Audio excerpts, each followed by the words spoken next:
Bueno, ya está en nuestros estudios Eduardo Levi Yeyati, un economista muy reconocido, es profesor en Harvard, ha pasado también por los mercados financieros y también es docente en la Universidad de Itela, ¿también? En la de Itela y en la UBA. En la de Itela y en la UBA. Gracias por venir, Eduardo, y que ha publicado este último libro, a ver, lo podemos ver acá, Eduardo Levi Yeyati, Porvenir, Caminos al Desarrollo Argentino, de Editorial Sudamericana, un libro que me imagino que tiene un escenario optimista. Eduardo Levi Yeyati, bueno, ahora le vamos a preguntar a él, ¿no? Porque algunos dicen que está cercano a Scioli, otros dicen que habla mucho también con Macri, que es consultado por todos.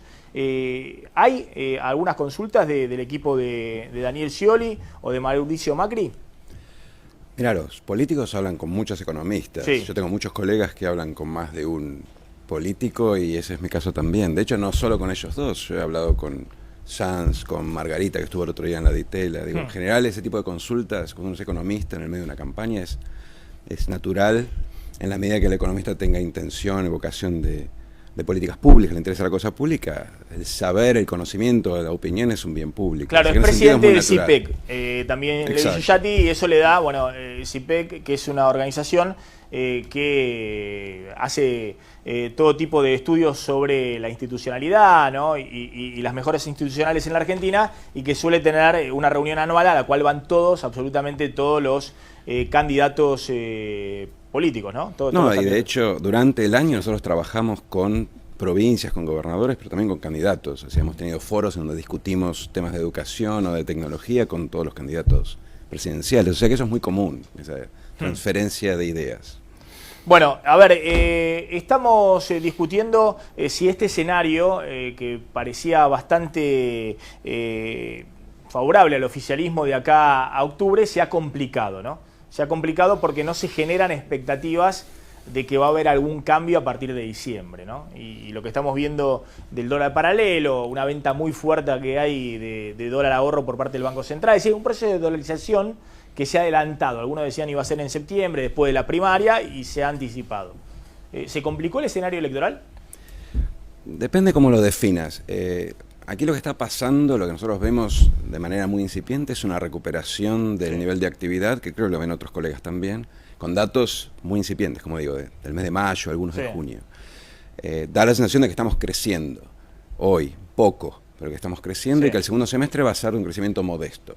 Eso en principio, no sé si complica a alguien, creo que favorece marginalmente al oficialismo, pero no es una complicación. Por el otro lado, la fórmula Scioli-Zanini, creo que algunos, nosotros no coincidimos, pero creo que algunos la leyeron como una insinuación de mayor continuidad hacia el año que viene. Entonces, si hay más continuidad, la gente interpreta que la continuidad incluye cepo, restricción cambiaria, restricción de dólares. Yo pienso que eso no va a pasar, pienso que ambos candidatos van a ir rápidamente a tratar de resolver el tema externo, pero en la medida en que la gente... como Macri van a tratar de buscar dólares financieros. Yo creo que sí, la necesidad manda ahí. Entonces van a tratar de resolver el ahorcamiento de dólares que llevó al cepo, pero aparte que lleva a la restricción de importaciones, a la caída del producto, etcétera. Entonces me parece que en ese contexto, a medida que ambos candidatos muestren esta voluntad, estos temores van a bajar. Pero me parece que lo que sucedió con los dólares, esta anticipación, tiene que ver con una lectura particular, con la cual no estoy de acuerdo, de la nominación de Zanini como vicepresidente. Es decir, la idea de que, bueno, un poco lo planteamos al principio, la idea de que parte de los mercados o de los agentes económicos creen que Zanini como vice de Scioli es la continuidad absoluta del kirchnerismo. Sí, algunos, no creo que sea tan generalizada, pero sí hay gente que ve esto, claro, como una indicación de que ante la duda entre si vamos a tener Scioli sciolista o Scioli continuista, Zanini implica más continuismo. Mi impresión es que esto va a cambiar, mi impresión es que de hecho, un poco por lo que comentaban recién, la necesidad de recurrir a votos independientes va a hacer que la misma campaña sciolista vaya mostrando un poco más su propia idiosincrasia, pero hasta ahora creo que prima, y eso es lo que se vio en la presión cambiaria, prima esta sensación de que tal vez sea lo mismo, más de lo mismo. A ver, ¿cómo podemos explicar el tema de esto que yo coincido? Me parece que las opciones que tiene el próximo gobierno a conseguir dólares financieros, a negociar con los holdout, con los buitres y despejar la posibilidad de conseguir dólares financieros que todavía hay disponibles para todos los países latinoamericanos. Y las opciones son o devaluar, o hacer un ajuste fiscal, o recortar fuertemente tarifas y aplicar un tarifazo en el servicio público. Es decir, todas las opciones que tienen son opciones que ningún gobierno cuando llega al poder quiere tomar, digamos. Entonces, la opción para no hacer todas esas cosas, que son todas cosas feas, malas y que pueden significar mucho costo social, es conseguir dólares financieros, ¿o me equivoco? Te permite suavizar algunos de esos ajustes. Algunos arreglos vas a tener que hacer, pero de ahí a ir un ajuste draconiano al estilo más tradicional, más convencional, hay una distancia. Y para vos eludir el ajuste, creo que la forma más barata e incluso económicamente la más eficiente es tratar de conseguir el financiamiento que te permita no ya sobreendeudarte, sino financiar específicamente algunos de los pagos que tenés que hacer a futuro. Es decir, no tener que ahogar la economía para pagar afuera, que es lo que venimos haciendo en los últimos años. Entonces me parece que es el mal que políticamente es menos costoso de todas las opciones. Por eso digo que creo que ambos van a ir en la misma dirección. Es decir, con financiamiento externo, ¿se puede, por ejemplo, levantar el cepo en algún momento sin devaluar?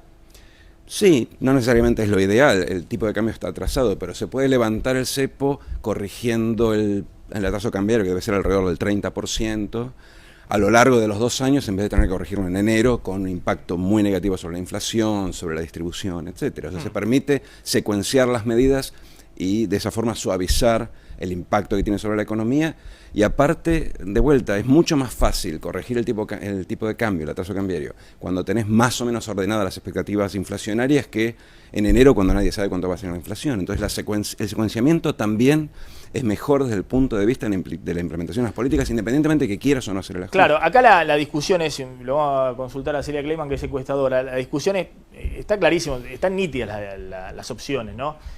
Para el próximo gobierno, pero supongamos que es Scioli el próximo presidente. La discusión es si pesa más el relato del kirchnerismo de que no se puede negociar con los buitres o con los holdouts, que la pregunta debería ser cómo se negocia, digamos. Si vos te bajás los pantalones y negociás como se negociaba en los 90 con el FMI es una cosa, digamos, pero ¿cómo se negocia? Si pesa más eso o pesa más un gobierno que pueda realizar una devaluación, por ejemplo, que para todos los gobiernos tiene un impacto muy negativo. De hecho, le pasó a Cristina el año pasado, ¿no? Que sus niveles de popularidad cayeron a los mínimos después de la devaluación de Kicillof. Sí, la gente en realidad no hila tan fino y tan sutil como lo estamos haciendo nosotros en este momento. Sí. Te diría que antes que los buitres por ahí piensan en la hora 12. La verdad que la mayoría del electorado tiene en cuenta ese tipo de cosas más cotidianas. Es decir, los buitres no es algo que esté en la agenda la verdad que no. de las encuestas, digamos. No, la verdad que no. Y lo que decía Eduardo, por ahí esta sensación de que hay cierto crecimiento, que por supuesto la percepción de la gente no es si el país crece o no, pero por ahí cierta calma. Este es un año que la cosa, todos los indicadores de consumo, ahí teníamos una placa, no sé si la podemos mostrar, pero claramente el año pasado estaban todos los indicadores en rojo. Todos los indicadores de consumo en rojo. Caída de venta de auto 27%, caída de electrodomésticos 15%, caída de consumo de alimentos 2,2%, caída muy fuerte de la confianza del consumidor, todos los indicadores en rojo. Este año todos los indicadores se ponen en blanco, son positivos, muy moderadamente, pero son positivos, salvo la venta de autos que sigue con una caída de 5 o 10%, pero mucho menos que el año pasado. Sí, y llama la atención, que es lo que te comentaba antes, que aumenta el nivel de expectativa favorable en cuanto a la situación económica futuro. En los últimos meses ha venido aumentando, que tiene que ver también, de alguna manera, con cierto aumento en la imagen y en la evaluación de Cristina en su conducción al frente del país, digamos. Es decir, es clave mantener la situación económica en orden, el dólar tranquilo para que un gobierno pueda asentarse, esa es la idea. Eso y... Digamos, a ver, hay un sector de la sociedad, los sectores medios, donde por ahí el tema del dólar ahorro, en los que están en relación de dependencia, sí, etcétera, tiene su influencia o cierta calma del dólar. En el otro será ciertos estímulos que se han dado al consumo. Sí, en otro se aceleraron los precios. Claro, los precios cuidados, sí, todo ese tipo de estímulos que ha habido y que se siguen anunciando de alguna manera. En otro será el aumento en la asignación universal por hijo. En otro será conseguir las jubilaciones. Todo eso existía el año pasado. la hora 12, los precios cuidados, los aumentos en la asignación por hijo, jubilaciones, y el gobierno cayó así. Sí. En la imagen del año pasado. Sí, ¿Pero por qué cayó totalmente. así? Porque devaluó y porque la inflación se le fue al 35% y la economía cayó. Claro, hay como Entonces, una porque calma. el empleo también cayó. A ver, el empleo el empleo también cayó el año cayó. Yo pasado. creo que la gente, de alguna forma, menos indirectamente, percibe cuando el empleo está flaco, cuando hay peligro de perder el trabajo. El crecimiento de alguna forma se traslada a la visión, a las perspectivas de la gente a través del empleo. Me parece que lo que vimos en los últimos 3 años es un empleo registrado, privado, muy débil, cayendo, creciendo muy poco, y ahora con la recuperación del consumo esto se ha mesetado, incluso por probabilidades de subir. Y eso es lo que finalmente impacta en la confianza de la gente. El temor a perder el empleo genera, por ejemplo, en el índice de confianza que contesten que hoy no es momento para gastar dinero, porque cuando uno tiene el miedo de perder el empleo, naturalmente ahorra preventivamente. Entonces, me parece que viene por ese lado. Creo que al final lo que le interesa a la gente, volviendo al punto que te decía antes, no es tanto el tema de la deuda externa, el holdout, sino básicamente cómo crecemos el año que viene y cómo crecemos sin inflación el año que viene. Entonces, puesto a elegir todos los costos, todos esos escenarios de pagar costos políticos que va a tener el próximo presidente, el tema externo me parece que es el menos costoso. Vos decís, no hay forma de conseguir dólares por otro lado que no sea un acuerdo con los holdouts o con los buitres y conseguir financiamiento, y que eso es la única forma de que la economía puede crecer el año que viene. No, hay formas, pero es bastante complicado, es parcial, es muy restrictivo y no vas a poder, por ejemplo, liberar los dividendos de manera tal de atraer nueva inversión externa, extranjera, para incrementar la inversión, que es lo que más ha sufrido en estos últimos años, y por lo tanto garantizar que crezcas. Entonces sí, podés emparchar, podés sobrevivir, no es que va a explotar la cosa si no arreglas con los holdouts, pero te va a costar más y vas a tener menos inversión y vas a estar muy limitado en tu nivel de crecimiento, cuando en realidad el próximo gobierno, si hay algo que tiene que mostrar, es que puede crecer. Nosotros hace 4 años que no crecemos. El gran desafío hoy en Argentina es demostrar que puedes crecer. Pero además tenemos una restricción que no podemos crecer, digamos. Si se quisieran vender 200.000 autos más de lo que se están vendiendo, Eduardo, no están los dólares. Lo de los vender. autos es otro tema aparte, Sí. porque los autos lamentablemente están muy castigados por el efecto Brasil. Brasil no está creciendo ni No, va a está bien, crecer pero el año patentamiento interno, más allá de Brasil, digamos. Patentamiento interno, hoy estás, este año, 10% por debajo del año pasado. Y el año pasado tuviste 27% por debajo del anterior. Más allá de la caída del poder adquisitivo el año pasado, que se cortó el crédito y demás, lo que te dicen las automotrices, mirá, le acaban de soltar 40 millones de dólares más por mes, se acordó ayer, hasta septiembre nomás, para ver si recuperan un poco el consumo ahora en estos meses, justo en el año electoral. Es bueno el punto. Las dos cosas que nosotros nos están tirando para abajo el crecimiento son una falta de inversión asociada al cepo a los dividendos y también una restricción a las importaciones, muchas de las cuales son insumos para la producción, con lo cual rezagas mucho el nivel de producción. Las dos cosas dependen de que consigas alguna otra fuente de financiamiento, un costo razonable, porque lo que hemos emitido en estos años es poco y un costo muy alto. La idea es volver a los mercados para poder emitir un poco más a costo razonable. Ese es un poco el compromiso, el dilema que enfrenta el próximo gobierno. Me parece que entre las dos, entre crecer poco o nada y seguir negociando un año entero o tratar de resolver el tema externo para empujar el crecimiento, me parece que de las dos la menos costosa es la segunda.